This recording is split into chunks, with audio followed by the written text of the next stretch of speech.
Hey, welcome back to the Coach Rowe Show. This is Coach Rowe. I got my man Iggy in the house. What's up? My man Armand Harvey, a.k.a. Harvey Boy 45. What's good? What's good? All right. Hey, our guest, I'm excited to have our next guest here. He is a rookie wide receiver for the San Diego Chargers from the University of Western Oregon. His name is Tyrell Williams, number 6. Give it up. Give it up. Thanks for having me on.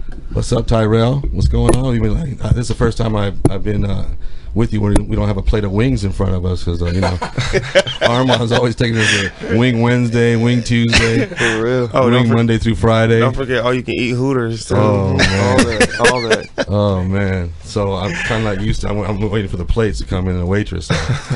Tyrell, you've had 2 really good games. The last 2 games with the Cardinals and Seattle. Lost on a 60-yard field goal in the last second. That's crazy. But you personally have had some real good games. You're a hell of an athlete. You're fast. I'm glad that you're on the Chargers. Not another team. But how are you feeling with the preseason? I feel pretty good so far. Just trying to stay consistent with everything with practice and stuff. You get most of your reps in practice. As long as you shine in the game and do everything you've been told. That's been my main thing right now. But I've been trying to control what I can control, and It's been going well so far. So not a draft pick, but on draft day, everybody was calling. Mm-hmm. Who was calling you?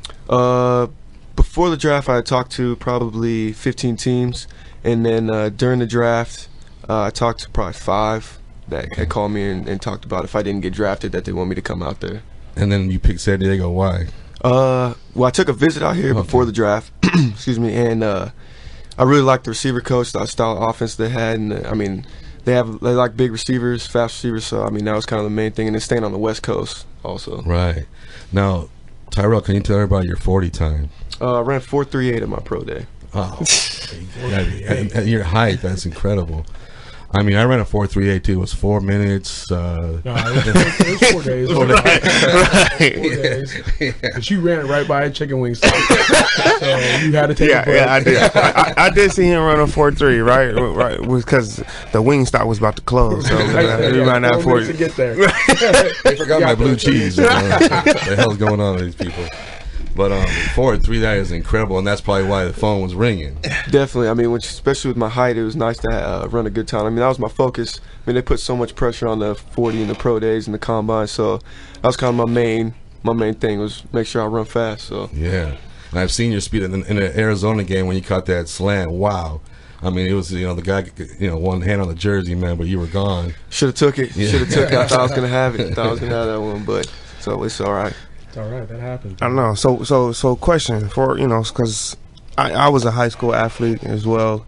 Wanting dreaming to get to where you are right now to make that spot in the league. What did you do preparation wise, high school, to get to that next level, college wise? In high school, we ran a wing tee offense, and so we never threw the ball at all. So Wow. It was mostly just.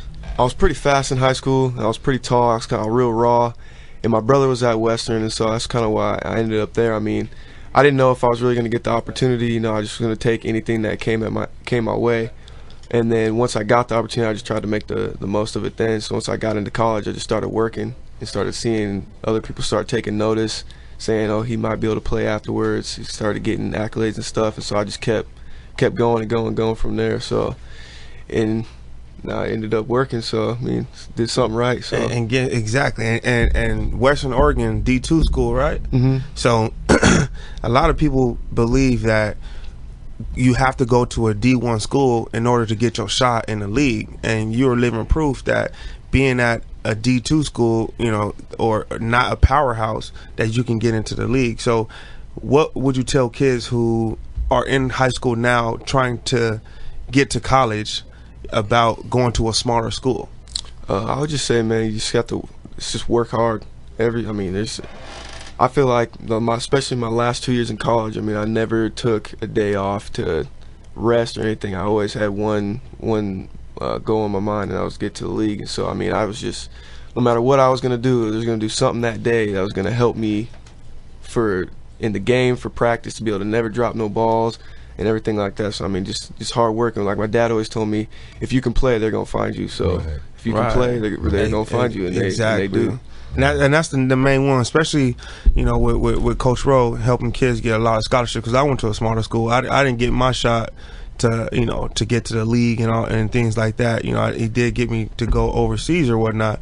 But a lot of kids now believe that if you're not in D1, if you're not going to schools like, you know, like Ohio State and USC, that you can get your shot to go to the league. And I believe, you know, you are a living proof that can happen and get your shot, especially, you know, seeing you go out there and ball out of control. And then you know, they announce what school that you went to. You know, I'm definitely, you know, rooting behind you, you know, to make it so that the kids could follow in your footsteps, you know, and Absolutely. not have the doubt that, oh, I didn't go to D1, you know, so my dreams are cut short, you know. So I think you gotta get in where you fit in, you know, and you know, it's like Armand says, you know, these guys, you know, they think they gotta go to the big, you know, Michigan and everything, but like San Diego Chargers have at least 7 or 8 D2 guys, right? Oh, we got, yeah, I mean, there's a lot, and especially undrafted too. I mean, you see Brandon Oliver, Antonio Gates, Malcolm Floyd. I mean, some of the top guys on the team are all undrafted guys. And I mean, Brandon's doing great right now. He had a great rookie season, and Antonio obviously is one of the best to ever do it. Same with Malcolm. And so, I mean, you got all these guys. You just, once you get the opportunity, you just got to make the most opportunity. Right. You got to go where they're going to give you money and where they need you, you know, and see the kids don't understand that, you know, and, you know, height and weight and all that has factors into it as well, and speed. But if they have a need for you and they have money for you, they have your major, you know, you got to use your skills to pay the bills, you know. And I, you know, like Woodhead, he went to Chadron D2 school. Yeah. You know, look what he's doing, you know. Yeah. So yeah, I look on the roster, and these kids should look on the rosters of all the NFL. Like the Patriots, they live off of D2. Yeah, that is true. And they go to the Super Bowl, you know. Right.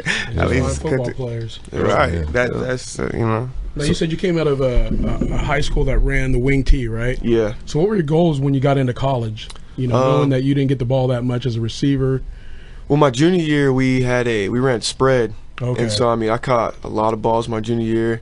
And then we got a new coach coming in my senior year, and I had high expectations. I thought I was going to be able to have all kinds of crazy numbers and stuff. And then and he told me that I was going to get the ball, and I was all for it and everything. And then the season came along, and we just ran the ball 45 times a game, threw it maybe 3 times. So, I mean, if I wanted the ball, I had to get it on defense because I played corner. So if I wanted the ball, I was trying to get picks whenever I had the chance. So, but coming in, I knew I wanted to play college. NFL was always my dream, and so college was obviously something in there that I had to do before. So as long as I could just get the opportunity anywhere, small school, big school, it didn't matter. As long as I could just somehow get in the door. Just get in the door. And then just work from there. And then you picked Western Oregon because, was one of the few schools or many schools or their offense? Or I had some small schools in Oregon offered, a couple small schools in California, and then I prefer walk-on at Oregon State. But the main reason I went to Western is because my brother was there. He's 2 years older than me. He played corner. And so I went there to be able to play with him for another 3 years. And so, that worked out awesome because we were only 20 minutes away from home. Family could come to all our games and stuff. So, it worked out perfect. And they wanted you. And they wanted me, so. And he balled. Who wouldn't want a guy to run 4.38? You know, Right. So they threw the ball over there. Yeah, we threw. My senior year, we had running backs get hurt going down. So we threw the ball one time 50 times. So we were launching. So it worked out good. What was your best game? Most catches and yards in a game? Most yards I had was, I think it was 198. And then I had 3 touchdowns in one game. So I think the most catches I had was 12. I can't remember how I had it up. Man. Sounds like you, Armand. Oh, I know, man. I know. I'm not talking about at PB or downtown. Yeah, I had my time. In high school. I had my time. What was it like? Let's just go, back to present time. What was it like when you got that phone call from McCoy to come to the Chargers? To say, hey, Tyrell, we would like to have you come down to training camp. What was that feeling? There's no better feeling than once you finally. During the draft, I was getting calls, and then you kind of trying to decide, and it still doesn't feel real. And then once I finally made the decision, and then you realize, okay, like now I'm about to be finally making the dream come true.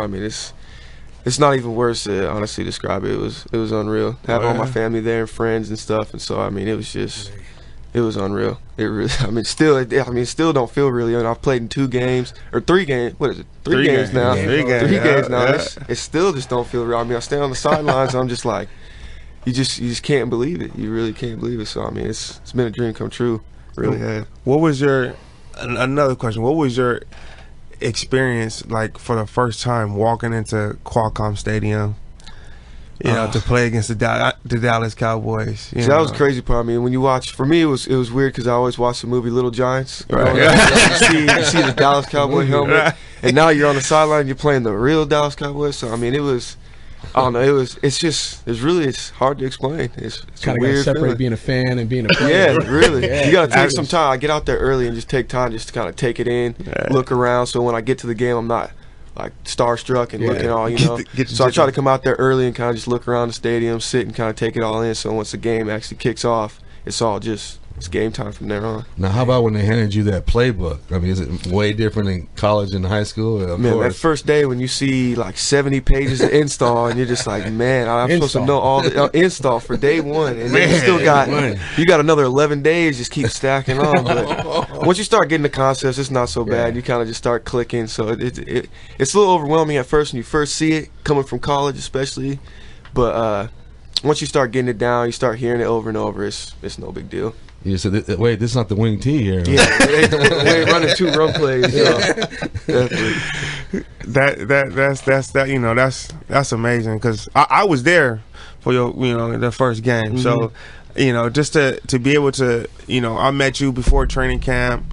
Got to know you since then. Great guy off the field, and then just to see your speed, out the gate, that right there was just, I just couldn't believe how fast you were, how athletic you were for your size, and it just, it blew my mind. And, Coach Rowe, shows me athletes all the time, up and down the field all day, but I can only imagine how that feeling was to walk out there and just be like, I'm playing against the Dallas Cowboys, It's supposedly America's best team.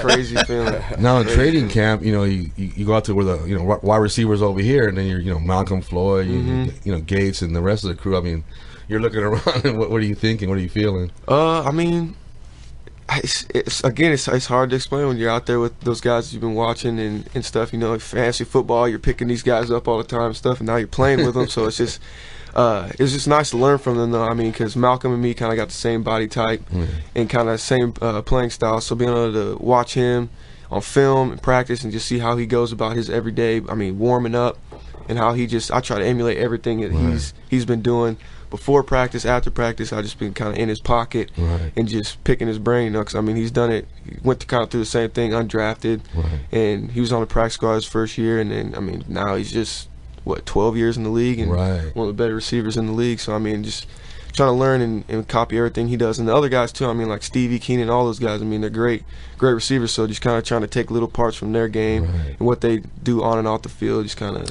trying to pick their brain and all that stuff too. So how is it with when you're coming in with the other players? Are they accepting? Are they helping you guys a lot? Oh yeah, okay. Our locker room's great. Okay, everybody's great. You hear about some teams where I'm not going to help you out at all, man. This is my job. You're going to take my job, and I'm out of here. Yeah, we got Javante Hernan. He was on the practice squad last year. We're all fighting for a job.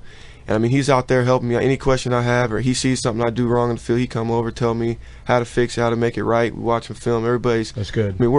Everybody helping each other out. So there's competition only makes you better. Exactly. So it's been great. Everybody in the locker room, special teams guys too. So the defense guys help you out with the gunner stuff, kickoff stuff. Everybody's trying to ultimately, win the Super Bowl. So we're all trying to help each other. You never know who's going to be on the team. You never know. So let's all just work together and get the ultimate goal. Now, special teams is very important for a rookie coming in, so you might have to make your bones on special teams first, right? Definitely, yeah. I've been trying to. They've had me at gunner, kickoff, kick return. I've been on most of them, and just trying to use my speed and athleticism to try and make plays on there. So it's been going well. I feel like I've been doing. Oh yeah. Well, you've been doing. I've seen your special teams. one special teams, I believe it was Arizona, right? Ball went down to the 1 yard line. You snatched it with one hand. Cowboys. Cowboys. There you go. Okay, Cowboys. Yeah. That was right. And you were actually on the punter's highlight on ESPN. So hey, take it whatever I can get. Exactly. You know, you actually saved and pinned that ball back. So special teams is definitely a way to secure your roster spot, you know. So, you know, and I think you're doing a great job at it. You know, honestly, you know, one at least from what I can tell from the rookies that that they pretty much love you out there, man. Yeah, I've been control what I can control, and hopefully good things happen from it. So that's good. Now, how do you feel about the town, San Diego, the weather, the fans? Love it. Love everything. Love everything. Coming from Oregon, rainy. I mean, it's nice out there, but coming to San Diego, man, I love it. Love it. Everything. Awesome. I mean, it's been perfect. It rained here. One time? What was that? For 5 minutes. Oh yeah. It was hot water. But it was hot though. It was hot. March. It was hot. Yeah, March it rained. I thought it was just sweating. It dried up though. There ain't nothing like that. Ain't rain compared to Oregon. You get what? 20 days in a row, it's just a straight downpour. You get 20 accidents in a minute here. If it rains, one raindrop. Right. As soon as we sense the rain, I ain't gonna lie. What would be your favorite spot to here in San Diego? Oh man, that's a tough one. I mean, we've been to Bubs quite a bit. I like the wings. Wing Wednesday, Bubs. That was good. Downtown. PB was cool. I like going out there, getting to the beach. I've been on the ocean side. Was it Coronado? Yeah, Coronado. Yeah, went out there. It was nice. So I mean, I was just trying to see as many spots as I can. Get a feel for the city. So, man, every spot's been nice though. Love it all. So have you been here before, other than now? I came out here my junior year for a track meet, but I mean, we were out here for 2 days. Didn't really get to do much, see the city at all. So I mean, Track meet this is whole really day right there. Yeah, exactly. So we didn't really do much. So this is once I came out here for rookie mini camp, got out one time, and then OTAs I was able to start getting out and start seeing more. Thanks to Armand over here. Around the city. Tour guide? Yeah. Oh yeah, man. I'm the city. I was out yesterday and it was like, Mr. San Diego. How did you prepare to come, to come to mini camp? How did you get ready for it to really be like, I'm about to really, showcase my talent, to the coaches and to. I mean, I try to keep the mindset that, try not to let anything be, too big. I try to stay even keel with everything, right. Whether I make a good play, bad play, stuff like that. So I try to stay pretty even keel. So when I get to OTAs and stuff, I kind of just, I got one job. So it's the only opportunity. Undrafted guy, it's my only opportunity, Go out there and just, you got to make the best of it. I mean, you can't be dropping balls. You can't be taking plays off and stuff. So I mean, no matter what it took, my mindset was just come and just work, and good things will hopefully come from it, because it always has throughout my life. So just grind through it, and good things have happened from it. So yeah, I mean, and obviously, as you can see, because you have definitely gotten a lot of play time. So obviously, the coaches are liking what you can do. But what is this, if you can say, what is something that you feel that you need to work on and get better at? Just route running in the NFL. I mean, because when you got someone right on you, that's a wide open pass in the NFL now. So being able to be crisp out of my routes with my long stride, long legs, it's hard for me to get in and out of breaks sometimes, like on curl routes and stuff. So I've really been trying to work on that since the summer and stuff, just getting my quickness up rather than just speed. So just being able to get in and out of my break and just making every catch with someone right on me, because I got to be able to use my body a little bit better too, and just get adjusted to the style of play in the NFL. Because I mean, in college I was able just to run by people and right. But now it's kind of, you got to get the technique down every single play. So now nowadays, these guys are training before they go to camp. Did you train anywhere special or? Yeah, I went to New Jersey and trained with Parabolic. That's where Joe Flacco was out there, and Patrick Peterson went out there and trained too. So I mean, there's a really prestigious kind of place to go out and train, and so that really helped me with my injuries and stuff that I came in, because I had a shoulder surgery. And so going out there really helped get that healed up and going in a much quicker pace. So going out there was key for my success at Pro Day and stuff. That's great. So you were at the Jersey Shore.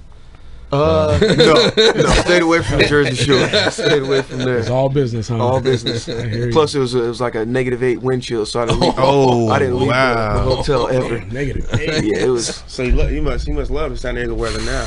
After that, man, anything was nice. After that, it was ridiculous out there. Ridiculous. So you're happy that you came over here to the charters. You ain't got to worry about no snow, For real, no nothing. for real. It was unreal out there. Sunshines and bikinis. Come to San Diego.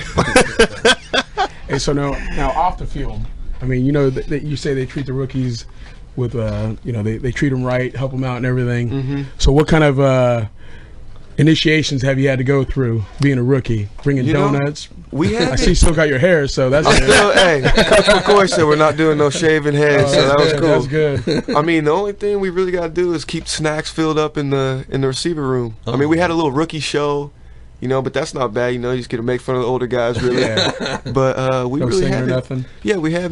We did it. We were supposed to sing. You know, I never had to sing though. There was only some of the draft picks did. A couple of the other guys did, but they never made me sing. You run a 4.3 40, man. You don't have to sing. Right. You ain't singing.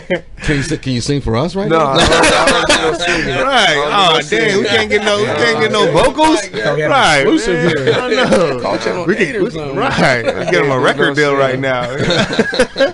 I can write some lyrics for you. You can sing. It's no biggie. Break the You gotta sing my microphone, favorite man. song, man. Woo woo woo. Oh, God. No, One sing. person is one to sing that song. Come on, man.